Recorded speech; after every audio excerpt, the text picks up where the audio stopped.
होता है विपणन। विपणन, विपणन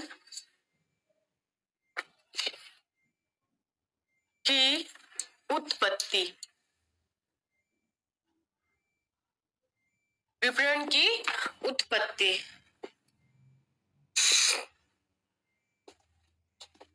विपणन की उत्पत्ति। तो इसमें हमें क्या क्या पढ़ना है? सबसे पहले हम लोगों की नीड को पहचानेंगे, मतलब प्रोडक्ट कंसेप्ट, प्रोडक्शन कंसेप्ट। कि पहले तो क्या लेंगे? प्रोडक्शन लाएंगे, प्रोडक्शन कंसेप्ट आएगा। ओके, उत्पादन, उत्पादन, ठीक है। फिर हम क्या करेंगे? Product concept, product concept. ये आप लोग नोट करते हुए चलिएगा।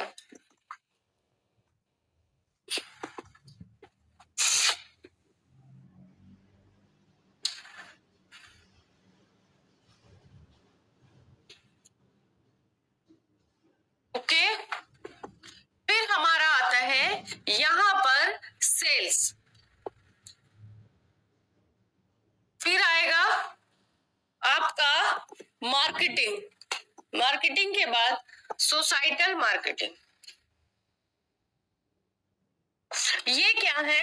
5 स्टेप है हमारे मार्केटिंग इवोल्यूशन के। Societal marketing,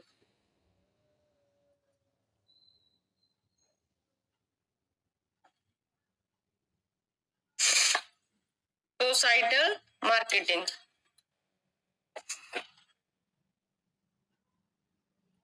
societal marketing.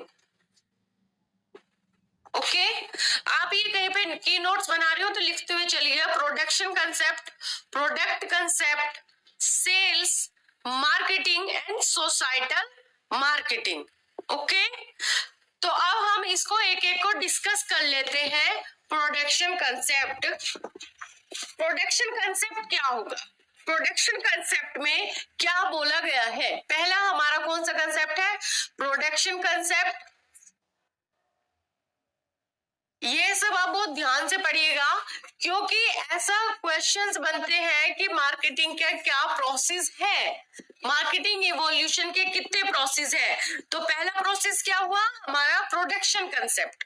Production concept के अंदर आता है कि यहाँ पे धारणा है आपकी मार्केट की कि जितना ज्यादा हम प्रोडक्ट करेंगे, जितने बड़े लेवल पर हम प्रोडक्ट करेंगे, जितने लार्ज स्केल पर हम प्रोडक्ट करेंगे, तो उतनी ज्यादा हम प्रॉफिट कमाएंगे, उतना ज्यादा हम रेवेन्यू जनरेट करेंगे, उतना ज्यादा लोगों की डिमांड होगी। ओके, तो हमारा आ जाता है आपका यहाँ पर आपके मोर प्रोडक्शन की बात होती है। मोर प्रोडक्शन, तो पहला आ जाएगा आपका यहाँ पर हम क्या क्या प्रोसेस बनाएंगे। पहला इसमें प्रोसेस होगा आपका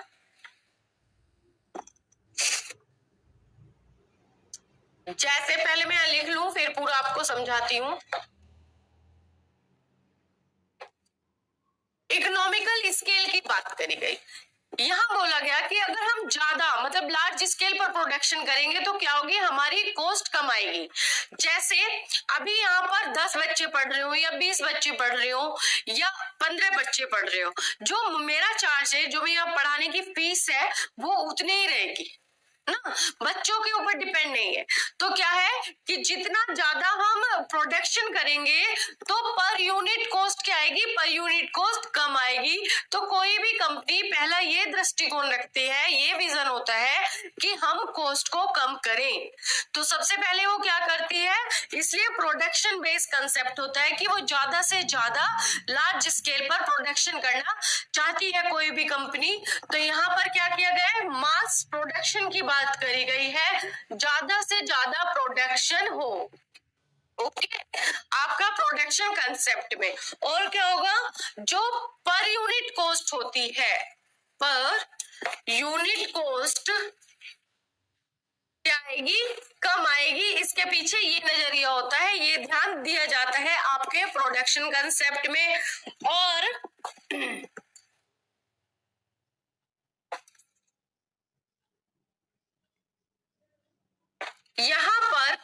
यहाँ पर अनडिफरेंशिएटेड कॉस्ट की बात भी की गई है या प्राइस की बात की गई है। मतलब अगर हम ज्यादा प्रोडक्शन करेंगे तो क्या होगा, यूनिट पर यूनिट कॉस्ट कम आएगी। फिर क्या होगा, जब हमारा फुल डिमांड होगी मार्केट में किसी भी प्रोडक्ट की तो हम उसको हाई रेट पर बेच देंगे, ठीक। या जो भी हमारा है कुछ कम प्रॉफिट मार्जिन रख के उसको सेल आउट कर देंगे।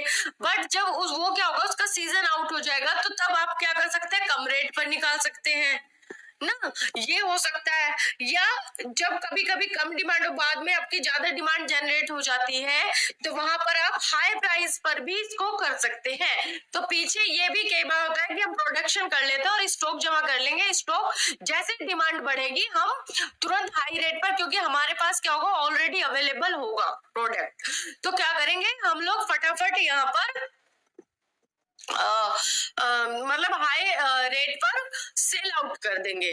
तो ये क्या होगा, अनडिफरेंशिएटेड। इसके पीछे कॉस्ट और प्राइस का मकसद रहता है किसी भी कंपनी का। क्या होगा कि कई बार हम प्रोडक्ट कर लेंगे, चलो नई पैकिंग वैकिंग कुछ चेंजेस आते हैं तो पैकिंग उसकी चेंज करके देन यही वाला कर देंगे, क्योंकि अभी क्या है हमारे पास बहुत सारी लेबर है, अभी क्या है कॉस्ट कम आ रही है तो अभी प्रोडक्शन लार्ज स्केल पर कर लेते हैं। तो इसके ये स्टेप होते हैं किसके, प्रोडक्शन कंसेप्ट के। अब हम आ जाते हैं प्रोडक्ट कंसेप्ट पर। प्रोडक्ट कंसेप्ट में क्या होगा कि किसी भी जब प्रोडक्ट के ऊपर बात करेंगे तो क्या बातें करेंगे कि प्रोडक्ट कैसा हो, क्या क्या उसमें क्वालिटी हो, ठीक है, प्राइस क्या हो, हम प्रोडक्ट के बारे पर आ जाते हैं। प्रोडक्ट कंसेप्ट, अभी हम किसकी बात कर रहे थे, प्रोडक्शन कंसेप्ट। अब हम आ जाते हैं प्रोडक्ट कंसेप्ट। प्रोडक्ट कंसेप्ट में सबसे पहले हम क्या बातें करेंगे, प्रोडक्ट के फीचर्स की, प्रोडक्ट के फीचर्स की, प्रोडक्ट के फीचर्स के बारे में बात करेंगे। देन और क्या करेंगे कि आपके प्रोडक्ट में क्या क्या क्वालिटी है, क्वालिटी पर जाएंगे, क्या क्या चीजें हम इसमें अपडेटेड कर सकते हैं, क्या क्या नया डाल सकते हैं, ये सब बात होगी।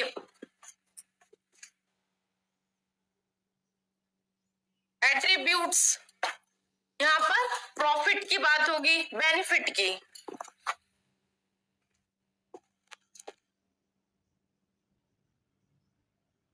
यहाँ पर बेनिफिट की बात होगी, भाई आप ये वाला प्रोडक्ट यूज करिए तो आपको ये वाले बेनिफिट मिलेंगे। मतलब यहाँ पर टोटली प्रोडक्ट बेस है, प्रोडक्ट पर ध्यान दिया जाता है।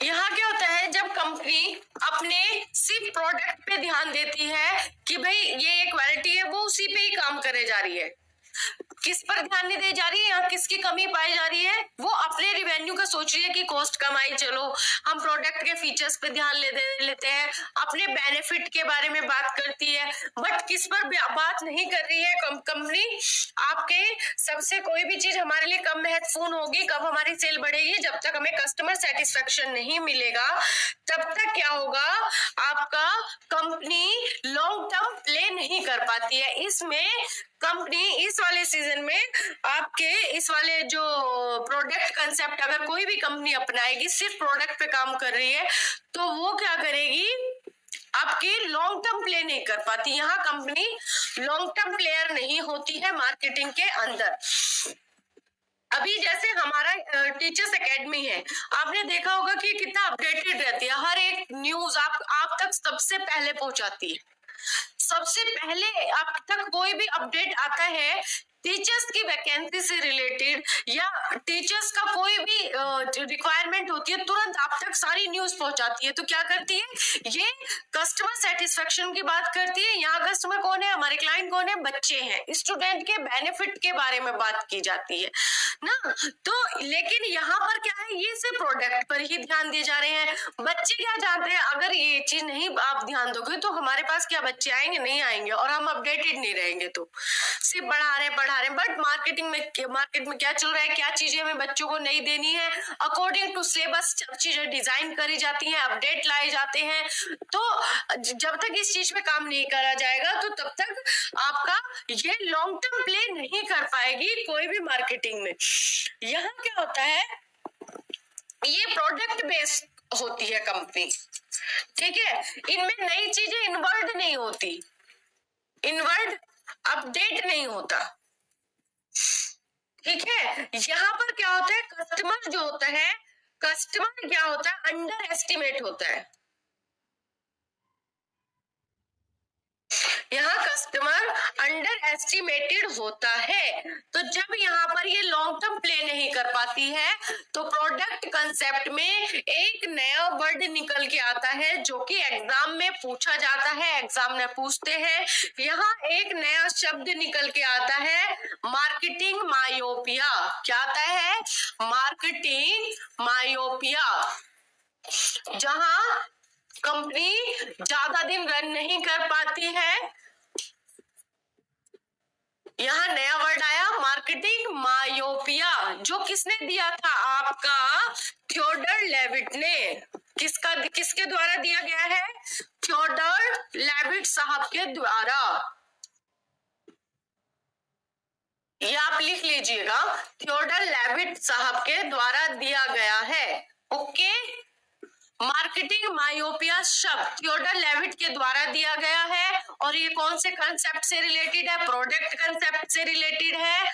यहाँ पर कंपनी लॉन्ग टर्म प्ले नहीं कर पाती है। यहाँ हमारे पास सबसे बेस्ट एग्जांपल अगर देखा जाए तो किसका है, आपके नोकिया का है। नोकिया ने क्या किया, बहुत अच्छा आइटम दिया, उसका प्रोडक्ट बहुत अच्छा था, लेकिन उसके जो सबसे थी, उसने टाइम के अनुसार आपका जो डिमांड आ रही थी कस्टमर्स की स्मार्टफोन पर काम करना, वो अपडेटेड नहीं रखा। उन्होंने एक सबसे बड़ा काम करा, बैटरी बैकअप, स्ट्रॉन्गनेस, इसी पर काम करते रहे प्रोडक्ट पर।